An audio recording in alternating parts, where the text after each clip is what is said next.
Dalam politik selalu ada kambing hitam. Kadang bangsa butuh sosok atau negara lain untuk disalahkan, supaya rakyatnya merasa, oh ini bukan salah kita. Dan di Amerika sosok itu seringkali bernama Cina. Selama masa pemerintahannya, Donald Trump jadi simbol besar retorika anti-Cina. Dari kampanye sampai pidato-pidato, narasi yang dibangun selalu sama. Cina adalah alasan Amerika menurun, ekonomi melambat, kekuatan globalnya goyah, hegemoninya terancam. Intinya Cina adalah alasan utama kemunduran Amerika akhir-akhir ini. Bagi warga Amerika ini mudah dimengerti. Ketika sebuah bangsa sedang kehilangan arah, menyalahkan pihak luar adalah cara tercepat untuk merasa kuat lagi. Dengan menempatkan Cina sebagai penyebab, elit politik Amerika bisa menghindar dari tanggung jawab. Kenapa ekonomi gagal tumbuh? Kenapa pengaruh globalnya meredup? Nah, disinilah sisi pertama dari Donald Trump yang kamu kenal, versi politik, versi yang penuh slogan dan perang dagang, versi yang keras terhadap Beijing. Tapi ternyata ada sisi lain dari keluarga Trump yang gak banyak orang tahu, dan sisi itu justru menunjukkan sesuatu yang kebalikannya. Kalau Trump di panggung politik bilang America First, maka dalam kehidupan pribadinya keluarganya punya jejak yang justru sangat dekat dengan Cina. Lihat aja cucunya, Arabella Kushner, anak dari Ivanka Trump, yang bahkan sempat menempuh pendidikan di Cina dan fasih berbahasa Mandarin. Nah, kamu bisa tonton videonya. Arabella dengan suara lembutnya membacakan puisi dalam bahasa Mandarin untuk kakek Xi, Presiden Xi Jinping, dan nenek Peng, ibu negara Peng Liyuan.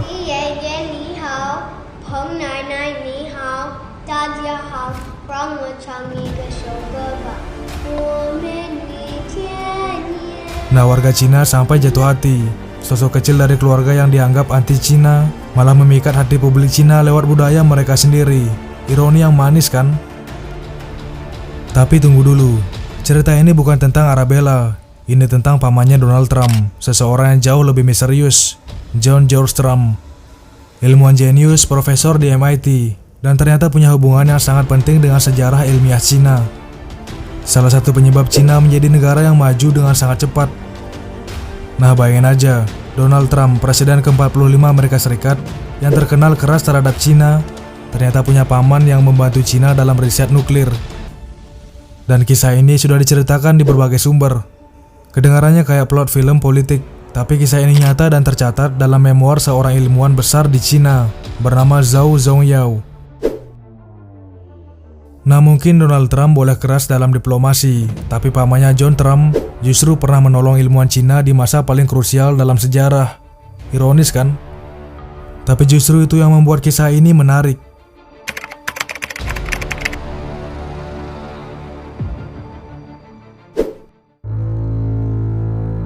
Namanya Zhao Zongyao, atau kalau kamu baru dengar namanya, beliau adalah sosok besar dalam sejarah sains Cina. Lahir pada tahun 1902 di Zhuji, Zhejiang, dari keluarga yang dulunya kaya tapi sudah menurun. Ayahnya seorang tabib sederhana yang selalu berkata pada pasien kayak, kalau kamu sakit datang aja, aku peduli pada penyembuhan bukan uangmu. Dari sinilah Zhao kecil belajar bahwa pengabdian itu lebih penting dari keuntungan pribadi. Ketika umur 19 tahun, Zhao diterima di Nanjing Higher Normal School, sekarang Universitas Nanjing, dan jadi murid dari Ye Qishun, salah satu fisikawan paling berpengaruh di Cina waktu itu. Setelah lulus, Zhao mengikuti gurunya ke Tsinghua University dan jadi salah satu dosen termuda di sana. Tapi dia sadar ilmu fisika di Cina saat itu masih tertinggal jauh dibandingkan Barat. Maka pada musim panas 1927, Zhao memutuskan berangkat ke Amerika, ke California Institute of Technology atau Caltech, tempat yang kelak melahirkan banyak peraih Nobel. Nah, di sana dia belajar di bawah bimbingan Profesor Millikan, peraih Nobel Fisika tahun 1923. Awalnya Millikan memberi Zhao topik eksperimen optik sederhana, cukup untuk dapat gelar doktor dalam 2 tahun.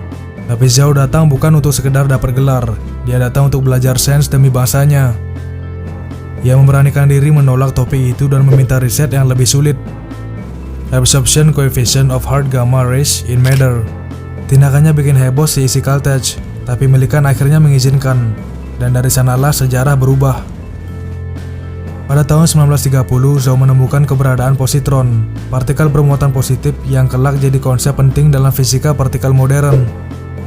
Ia mempublikasikan temuannya dan bahkan diakui oleh Millikan sendiri.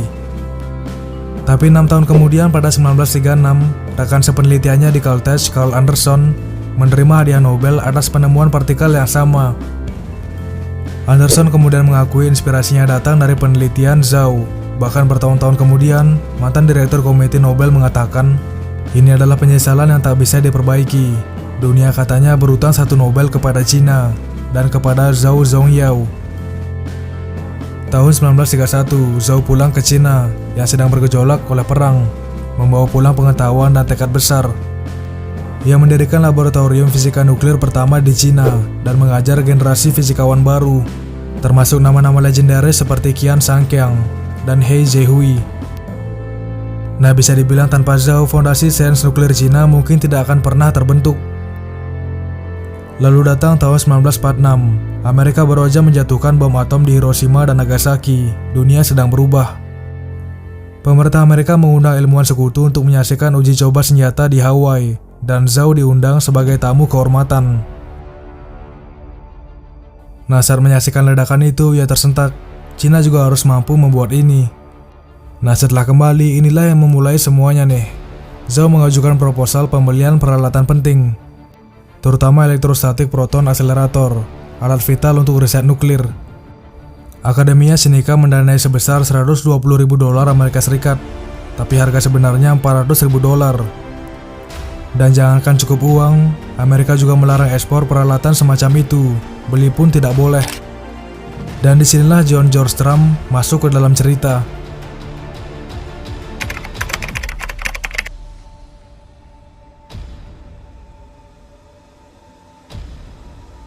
Sekarang kita masuk ke nama seseorang yang cukup dihormati di Cina.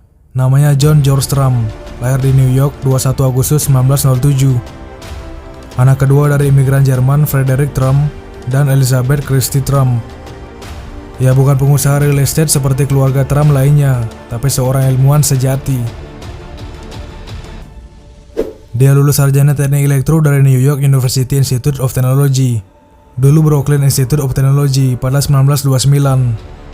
Lalu meraih Magister Fisika dari Columbia University dan gelar rekayasa elektro dari MIT pada 1933.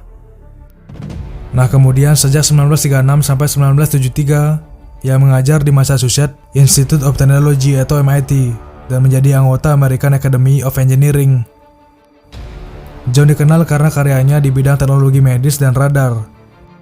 Ia menciptakan mesin dengan tegangan 2 juta volt untuk terapi pasien kanker, berkontribusi pada teknologi radar yang membantu kemenangan sekutu di Perang Dunia II, dan menerima National Medal of Science dari Presiden Ronald Reagan. Sayangnya ia meninggal 21 Februari 1985. Ia meninggal tepat seminggu sebelum upacara penghargaan, 27 Februari 1985. Yap, ia bahkan tak sempat hadir di momen itu. Dan ternyata justru sosok inilah ilmuwan tenang dari MIT yang membantu Zhao Zongyao menembus tembok larangan ekspor Amerika. Dalam memoirnya, Zhao menulis bahwa direktur laboratorium MIT bernama Kun Runpu dalam bahasa Mandarin atau Trump adalah sosok yang antusias, baik hati, dan banyak membantu.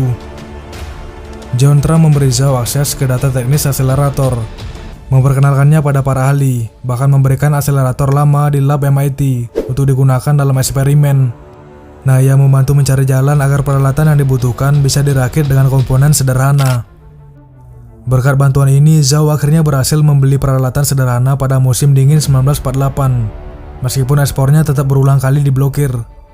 Bahkan bahan-bahan penelitiannya sempat disita militer Amerika Serikat dan baru dikembalikan tahun 1950. Tanpa bantuan John Trump, Zhao mungkin bertahan lebih lama, bahkan ia menulis sendiri. Tanpa bantuan terakhir John, proses pembuatan bom atom Cina bisa tertunda lebih dari 10 tahun. Nah, hubungan ini nggak berhenti di sana. Tahun 1984, saat mahasiswa pasca sarjana energi atom Cina membeli 6 elektrostatik akselerator dari Amerika Serikat, uniknya alat itu datang dari perusahaan mentor John Trump. Jelas sekali pengaruh John Trump dalam perkembangan teknologi Cina sangat-sangat besar. Nah, sekarang coba kamu pikir, di satu sisi Donald Trump di panggung politik membangun tembok pemisah antara Amerika dan Cina, menekan perusahaan seperti ZTE dan Huawei, menjalankan perang dagang, dan menggembar-gemborkan Amerika First. Tapi pamannya puluhan tahun sebelumnya malah membantu ilmuwan Cina mempercepat riset nuklirnya. Bahkan di memoir Zhao menulis bahwa tanpa bantuan John Trump, sejarah Cina akan sangat berbeda. Nah, jadi siapa sebenarnya yang pantas disebut pengkhianat?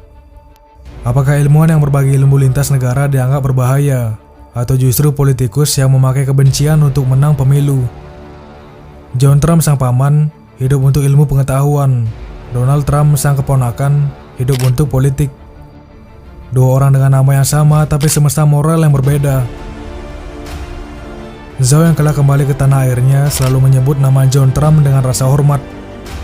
Tanpa bantuannya, tulisnya, Cina mungkin tidak akan memiliki bom atom selama 1 dekade lagi. Dan untuk banyak orang di Cina, nama John Trump kini diingat sebagai fisikawan besar yang membantu bangsa lain bangkit lewat ilmu.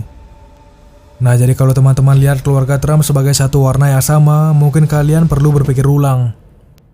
Ada Trump yang membangun tembok, tapi ada juga Trump yang membuka pintu laboratorium. Nah, sekarang giliran pendapat kalian. Apakah menurut kalian ilmu pengetahuan memang seharusnya tanpa batas negara? Atau seharusnya ada batas moral ketika ilmu bisa mengubah keseimbangan kekuatan dunia? Nah, tulis pendapat teman-teman di kolom komentar. Karena di dunia yang penuh kambing hitam, kadang yang benar-benar pahlawan justru orang yang paling tidak kita sangka.